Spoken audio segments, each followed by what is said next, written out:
Africa महाद्वीप में हीरों की कई खानों की खोज हो चुकी थी, जहां से बहुतायत में हीरे प्राप्त हुए थे। वहां के एक गांव में रहने वाला किसान अक्सर उन लोगों की कहानियां सुना करता था, जिन्होंने हीरों की खान खोजकर अच्छे पैसे कमाए और अमीर बन गए।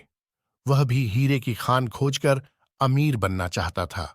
एक दिन अमीर बनने के सपने को साकार करने के लिए उसने अपना खेत बेच दिया और हीरों की खान की खोज में निकल पड़ा।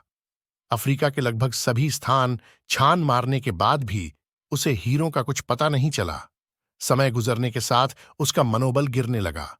उसे अपना अमीर बनने का सपना टूटता दिखाई देने लगा। वह इतना हताश हो गया कि उसके जीने की तमन्ना ही समाप्त हो गई और एक दिन उसने नदी में कूदकर अपनी जान दे दी। इस दौरान दूसरा किसान, जिसने पहले किसान से उसका खेत खरीदा था, एक दिन उसी खेत के मध्य बहती छोटी नदी पर गया। सहसा उसे नदी के पानी में से इंद्रधनुषी प्रकाश फूटता दिखाई पड़ा। उसने ध्यान से देखा तो पाया कि नदी के किनारे एक पत्थर पर सूर्य की किरणें पड़ने से वह चमक रहा था। किसान ने झुककर वह पत्थर उठा लिया और घर ले आया। वह एक खूबसूरत पत्थर था।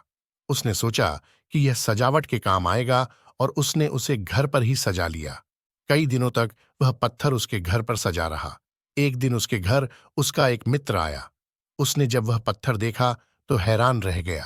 उसने किसान से पूछा, मित्र, तुम इस पत्थर ही कीमत की जानते हो? किसान ने जवाब दिया, नहीं। फिर मित्र बोला, मेरे ख्याल से यह हीरा है, शायद अब तक खोजे गए हीरों में सबसे बड़ा हीरा। किसान के लिए इस बात पर यकीन करना मुश्किल था। उसने अपने मित्र को बताया कि उसे यह पत्थर अपने खेत की नदी के किनारे मिला है। वहां ऐसे और भी पत्थर हो सकते हैं। दोनों खेत पहुंचे और वहां से कुछ पत्थर नमूने के तौर पर चुन लिए। फिर उन्हें जांच के लिए भेज दिया। जब जांच रिपोर्ट आई तो किसान के मित्र की बात सच निकली। वे पत्थर हीरे ही थे। उस खेत में हीरों का भंडार था। वह उस समय तक खोजी गई सबसे कीमती हीरे की खदान थी। उसका खदान का नाम किम्बरले डायमंड माइंस है। दूसरा किसान उस खदान की वजह से माला माल हो गया।